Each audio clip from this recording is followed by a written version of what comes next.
आप सबों को जय मसीह की न्यू क्रिएशन क्राइस्ट चैनल में आप सबों का स्वागत है। और हम लोग आज परमेश्वर के जीवित कलाम में से पढ़ेंगे मलाकी की पुस्तक, उसकी स्टडी करेंगे। और ये सीरीज़ हमारी बुक ऑफ मलाकी के ऊपर है, जो कि पाया जाता है सबसे लास्ट बुक है ओल्ड टेस्टामेंट का। और ये करीब करीब 430 बीसी में लिखा गया था, 430 बीसी में। और इसमें जो लास्ट प्रोफेट है प्रभु यीशु मसीह के आने के 430 वर्ष पूर्व इस वचन के द्वारा प्रभु यीशु मसीह की भी आने की भविष्यवाणी हुई। साथ में ही मलाकी नबी ने, परमेश्वर के दास ने लोगों को, जो इजरायली थे, जो कि बंधुआई से वापस आए थे, पोस्ट एक्सिलिक बोल सकते हैं हम लोग, उस समय जब वापस आ गए थे, उसके बाद उनका जीवन जो था वापस ओल्ड अपने रवैये पे, डर्रे पे आ गया था। और वो लोग परमेश्वर का भय नहीं मान रहे थे, परमेश्वर से दूर जा रहे थे। उसी चीज़ को करेक्ट करने के लिए परमेश्वर ने मलाकी को भेजा। और उसने परमेश्वर के जीवित कलाम में से, ओल्ड टेस्टामेंट से सारे कोटेशंस लेते हुए परमेश्वर ने जो उससे कहा वो लोगों से डायरेक्ट बातचीत किया और लोगों को उनकी गलती को बताया। और साथ ही साथ मलाकी के पहले हम देखते हैं, मलाकी के जस्ट पहले नहेमिया का आगमन हुआ था। और नहेमिया लगभग 450 के आसपास में, 452 बीसी में नहेमिया का आगमन हुआ था। और नहेमिया के पहले एजरा नबी का आगमन हुआ था। और एजरा के पहले जेरुब्बाबेल और यहोशू महायाजक का आगमन हुआ था। और वो स्ट्रीम को आए लगभग 100 वर्ष हो चुके थे, क्योंकि उसके पहले 586 बीसी में परमेश्वर ने यहूदा को बंधुआई में भेज दिया था, क्योंकि उन्होंने परमेश्वर के अगेंस्ट में बहुत पाप किया था। और परमेश्वर उससे नाराज होकर उनको बेबीलोन के राजा के अंडर में वो चले गए थे।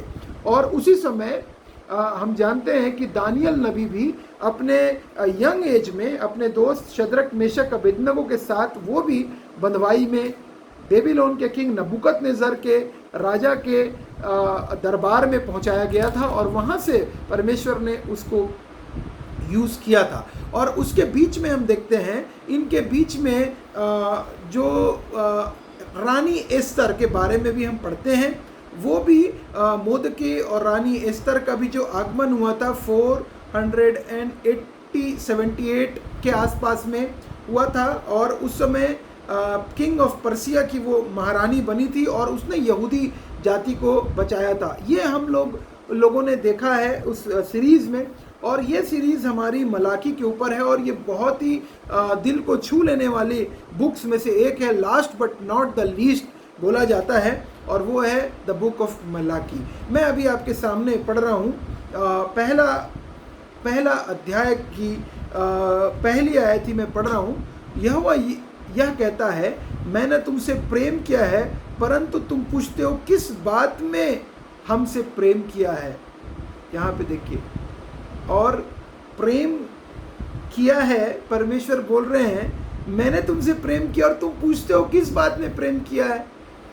हमारे माता पिता जब हमसे प्रेम रखते हैं और हम उनको कई बार गुस्से में आकर बोल देते हैं आप हमसे प्यार नहीं करते। कई बार मेरा बेटा है 8 वर्षीय, उसको कई बार हम जब डिसिप्लिन करते हैं तो वो कहते हैं कि पापा आप मुझसे प्यार नहीं करते। लेकिन उसको शायद ये नहीं पता कि जो माता पिता होते हैं वो अपने बच्चों से कितना प्रेम रखते हैं। वो ख्याल रखते हैं कि बच्चों के लिए रोटी है कि नहीं घर में, कपड़ा है कि नहीं घर में, और उनके सर पर छत है कि नहीं। माता पिता इस बात का ध्यान रखते हैं। माता पिता ध्यान रखते हैं कहीं बच्चा भूखा तो नहीं है।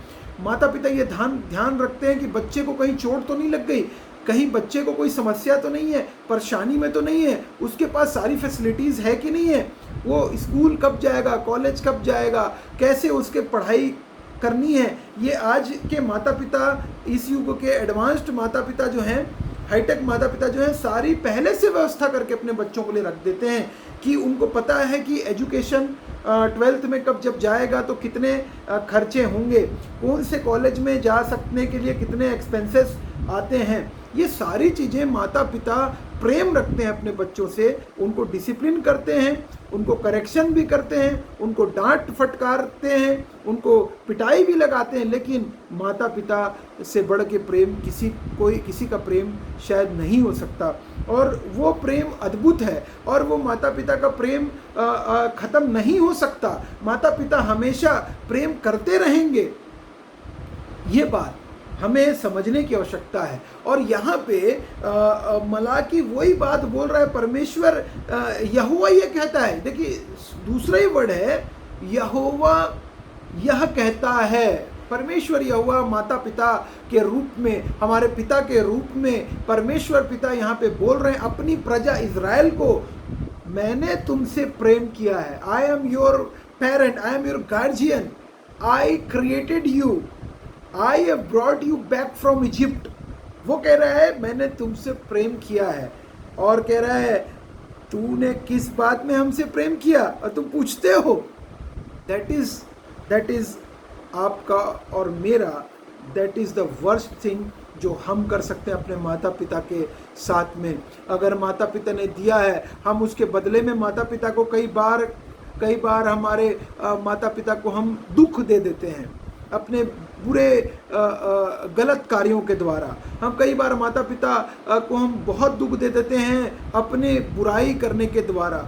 और यहाँ पे परमेश्वर यहोवा कह रहे हैं मेरा आदर कहाँ है, अगर, और यहोवा की वाणी है, और मेरा आदर कहाँ है। पहले परमेश्वर बोल रहा है मैं तुमसे, तूने किस बात में हमसे प्रेम किया है पूछ रहे हो। और दूसरी बात यहाँ पे वर्ष 6वें में कह रहा है मेरा आदर कहाँ है। 6वां पढ़ रहा हूँ, पुत्र पिता का और दास स्वामी का आदर करता है, यदि मैं पिता हूँ तो मेरा आदर कहाँ है।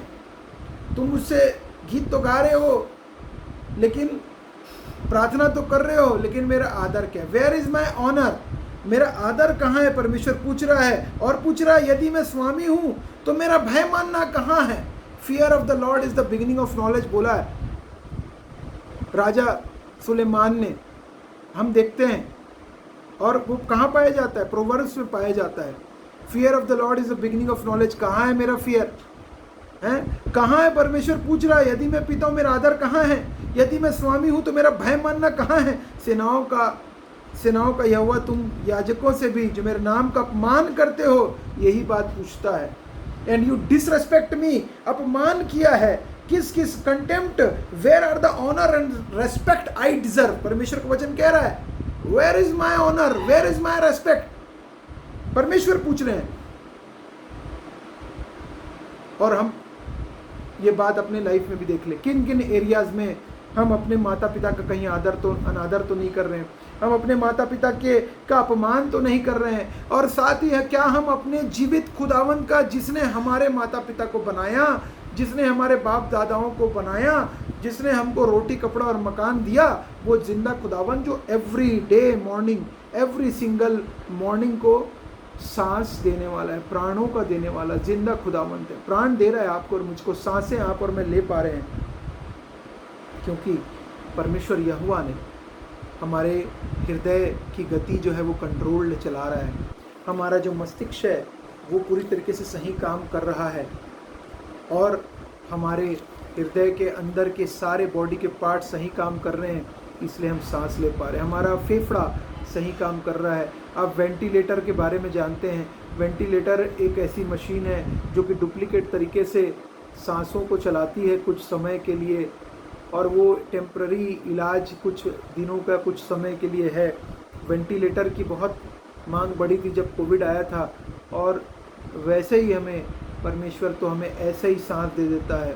ऑक्सीजन की कमी लोगों को हुई थी, कोविड के टाइम पे बहुत सारी डेथ हुई थी ऑक्सीजन की कमी से, लेकिन हमको ऑक्सीजन देने वाला परमेश्वर जिंदा खुदावंत है, और अब वो देने वाला है। और हम क्या दे रहे हैं उसको, उसके बदले में अपमान कर रहे हैं। हम परमेश्वर का अपमान कर रहे हैं, उसकी वाचाओं को ना मान के, उसकी इच्छा पे नहीं चल के, उसकी योजना पे ना चल के, उसका तिरस्कार करके। और हम पूछते हैं, वचन कहता है यहाँ पे पूछते हैं, और सेनाओं का यहोवा तुम याजकों से भी जो मेरे नाम का अपमान करते हो, यही बात पूछता है। परंतु तुम पूछते हो हमने किस बात में तेरे नाम का अपमान किया है। कई मैनी टाइम्स वी नो। और हम यहाँ पे वचन कह रहा है तुम पूछते हो किस बात में अपमान किया है। हम भी बहुत बार जाने अनजाने में भी हमसे बहुत सारी गलतियां होती हैं, मिस्टेक्स होता है, हमसे न जाने कितने गुनाह अपराध होते हैं, लेकिन जब भी हम यीशु मसीह के पास आते हैं वो हमें क्षमा कर देता है। प्रभु यीशु मसीह के मारे जाने, गाड़े जाने के द्वारा हमको नया जीवन मिला है, हमको अनंत काल का जीवन प्रभु यीशु मसीह के मारे जाने, गाड़े जाने और जी उठने के द्वारा हमको अनंत जीवन मिला है। हम उसको यूं ही छोटी बात ना समझें। और वचन आगे कह रहा है ऑफरिंग डिफाइल सैक्रिफाइसेस। क्यों, क्या करें पता है आपको, तुम मेरी वेदी पर अशुद्ध भोजन चढ़ाते हो। और क्या कह रहा है, तो भी तुम पूछते हो हम किस बात में तुझे अशुद्ध ठहराते हैं, इस बात में भी कि तुम कहते हो यहोवा की मेज तुच्छ है। जब तुम अंधे पशु को बलि करने के लिए समीप ले आते हो तो क्या है, बुरा नहीं। इट मीन्स उस समय परमेश्वर के भक्तों को ये आज्ञा थी कि जब भी तुम परमेश्वर के सम्मुख जाओगे, पाप बलि, different types of offerings are there in the Bible, in the Old Testament, जो लिखा हुआ था परमेश्वर के ओल्ड टेस्टामेंट में, उसी के अकॉर्डिंगली करना था। और उसमें एक निर्दोष मेमना के बारे में जिक्र था। परमेश्वर ने कहा था निर्दोष होना चाहिए तुम्हारा जो ऑफरिंग है, बेस्ट होना चाहिए, ब्लेमलिश होना चाहिए, लैम नहीं होना चाहिए, लूला लंगड़ा नहीं होना चाहिए, अंधा नहीं होना चाहिए। लेकिन ये लोग क्या कर रहे हैं, ये लोग सस्ते ऑफरिंग्स लाकर, जो परमेश्वर ने मना किया ऐसा मत करना, उसी को ला के चढ़ा रहे हैं, क्योंकि वो लोग फॉर्मेलिटी को निभा रहे हैं। कहीं हम भी तो फॉर्मेलिटी निभाने के लिए तो चर्च नहीं जाते, कहीं हम फॉर्मेलिटी निभाने के लिए तो दान भेंट नहीं देते हैं, कहीं हम अपने आगे तुरही बजवाने के लिए तो दान और भेंट नहीं देते हैं। क्या हम तुरही बजाने के लिए अपने आप को अच्छा दिखाने के लिए तो गीत नहीं गाते हैं? क्या हम अपने को ऊंचा करने के लिए तो वचन नहीं बोलते हैं? क्या हम अपने आप को प्रसन्न करने के लिए तो परमेश्वर के पास नहीं आए हैं? हम किस मोटिव से आए हैं? वचन कहता है कि lord searches hearts and motives. परमेश्वर हमारे हर हृदय के हर एक हार्ट्स के बातों को जानता है, हमारे मस्तिष्क के सारे मोटिव्स को, ऑल मोटिव्स को, कि हम क्या सोच रहे हैं, क्या विचार कर रहे हैं, सबको परमेश्वर चेक करता है। He searches hearts and motives. आपके हार्ट को, हृदय के मोटिव को जानता है, समझता है। और हम झूठ किससे बोल रहे हैं? हम अपना समय परमेश्वर को देते हैं, या बचा खुचा खुरचन को हम परमेश्वर के पास बचा खुचा टाइम लेकर कभी आ गए और कभी फेस्टिवल में चले गए, लीस्ट बॉदर्ड अबाउट, क्या हम अपने बची खुची एनर्जी लेकर परमेश्वर के पास फॉर्मेलिटी करने के लिए बैठे हैं? बचा खुचा जो मनी है, जो कि चिल्लर है, वो क्या हम परमेश्वर के पास लेकर जाते हैं? क्या हम बचा खुचा ऑफरिंग और गिफ्ट परमेश्वर के पास ले जाके दे देते हैं? क्या गिफ्ट ले के जाते हैं? अगर बाइबल बताती है, अगर आप गिफ्ट जब देने जाते हैं, किसी आपको मिनिस्टर को गिफ्ट देना होगा तो आप बेस्ट गिफ्ट लेके जाएंगे। किसी अगर प्रधानमंत्री, मुख्यमंत्री के लिए आपको मौका मिलेगा गिफ्ट लेके जाने का, तो आप बेस्ट गिफ्ट लेके जाएंगे। लेकिन जब परमेश्वर आपसे बेस्ट गिफ्ट की उम्मीद रखता है, क्या है बेस्ट टैलेंट आप जो परमेश्वर को दे सकते हैं? क्या आप एक बहुत अच्छा ऑर्गन बजाने वाले हैं, वो गिफ्ट टैलेंट परमेश्वर को दीजिए। क्या एक बहुत अच्छा गिटार बजाने वाले हैं, वो गिफ्ट और अपना परमेश्वर के लिए यूज़ करिए, वर्शिप के लिए। क्या आप एक वचन बोलने वाले हैं, वो गिफ्ट आप परमेश्वर के जीवित कलाम को बांटने के लिए इस्तेमाल करिए। क्या आप एक अच्छे टीचर हैं, क्या आप एक अच्छे इंजीनियर हैं, परमेश्वर के लिए अपने स्किल को यूज़ करें। क्या आप एक मैनेजमेंट गुरु हैं, तो अपने मैनेजमेंट का इस्तेमाल परमेश्वर की ग्लोरी के लिए करें। क्या आप एक अच्छे डॉक्टर हैं, तो होने दें कि बहुत सारे लोग चंगे होकर आपकी मेडिसिन के द्वारा जा सकें और आप उनको परमेश्वर का प्रेम बांट सकें। क्या आप एक अच्छे नर्स हैं, क्या आप एक अच्छे स्पोर्ट्समैन हैं, किसी भी फील्ड में आप क्यों ना हो, क्या अपना बेस्ट टैलेंट हम परमेश्वर को देने के लिए रेडी हैं? अगर हम देने के लिए रेडी हैं तो God is also ready to bless us abundantly, जिसकी कोई भी सीमा नहीं है। इतना ब्लेसिंग आपको और मुझको परमेश्वर देते हैं एवरी डे, और देंगे। आप दे के तो देखिए, दे के देखो कि परमेश्वर कैसा भला है, और देखो कि कैसे वो आकाश के झरोखे तुम्हारे लिए खोल देगा। He will open the doors from everywhere. आपकी जो स्किल है वो 100 गुना फल लेकर आएगी परमेश्वर के राज्य के लिए। आप लेकिन देना सीखिए। Give Lord the best. He demands best from us. He demands the best time of your life. He wants the best, whatever जो आपके पास है, गिफ्ट्स है, आपके टैलेंट्स है, आपके मनी, हाउस, बंगला, गाड़ी, जो कुछ है, आप परमेश्वर को पहले स्थान अपने जीवन में दीजिए। आप उसमें से शेयर कीजिए फॉर गॉड्स ग्लोरी। और ये वचन भी अगर गिविंग के विषय में बोलूँगा, और जहाँ कहीं प्रचार की जाएगा, यीशु मसीह जब एक बार की बात है, यीशु मसीह वहाँ पे गए कलीसिया में, जब सब लोग दान डाल रहे थे ओल्ड टेस्टामेंट के, तो जब सब लोगों ने दान डाला तो जो अमीरों ने अपनी बढ़ती में से दान डाला, लेकिन एक विधवा ने जो उसके पास था वो सब कुछ उसमें डाल दिया। प्रभु यीशु मसीह के चेलों को यीशु मसीह ने बोला कि इसने इस सीनियर सिटीज़न ने सबसे ज़्यादा अपना बढ़कर डाला है, क्योंकि उसने अपनी घटती में से दिया है, और बोला कि इसकी सुनी जाएगी, देखी जाएगी। लेकिन बढ़ती में से दे रहे हैं, दो तो देना ही है, हम तो बढ़ती में से भी नहीं दे रहे हैं, हम तो उसमें से भी परमेश्वर का चोरी कर रहे हैं, टाइम की, मनी की, एनर्जी की, अपने एनर्जी की। ये energy belongs to the lord Jesus. आपको शक्ति जो देने वाला है परमेश्वर। अभी भीषण गर्मी चल रही है पूरे भारत में, मई का महीना चल रहा, जून का महीना प्रारंभ हुआ है और नौतप्पा अभी चल रहा है, और अभी डिग्री जो है 47, कहीं 48, 49 तक टेम्परेचर, 50 तक टच हो रहा है कई कई जगहों में भारत की।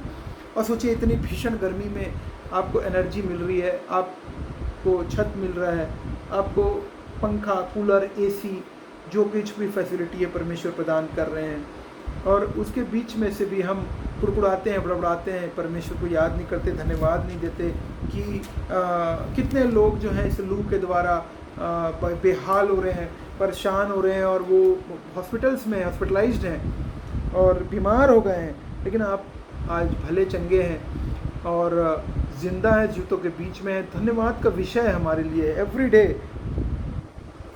परमेश्वर कह रहे हैं मैं तुमसे प्रसन्न है। 10वें में कह रहा है परमेश्वर का वचन, भला होता कि तुम में से कोई मंदिर कुआड़े को बंद कर देता और तुम मेरी वेदी पर व्यर्थ आग जला ना पाते। सेनाओं का वचन है, मैं तुमसे कदापि प्रसन्न नहीं हूँ और ना तुम्हारे हाथ से भेंट ग्रहण करूँगा।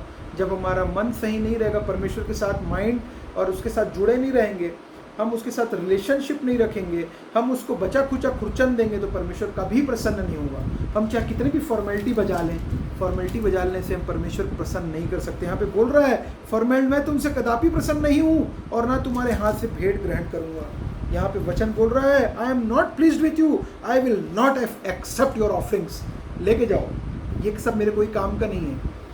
that will not bring you blessings, that will not bring you, my name is honored। अगर तुम नहीं करोगे, no problem, there are people around the world जो कि मेरी स्तुति आराधना करने के लिए खड़े हैं। वचन बोल रहा है यहाँ पे 11 में बोल रहा है my name is honored। यहाँ पे बोल रहा है क्योंकि उद्याचल से लेकर अस्ताचल की जाति जाति मेरा नाम महान है, और हर कहीं मेरे नाम पर धूप और शुद्ध भेंट चढ़ाई जाती, क्योंकि यानी जाति में मेरा नाम महान है। सेनाओं के यहोवा का यही वचन, तुम नहीं करोगे कोई और करेगा।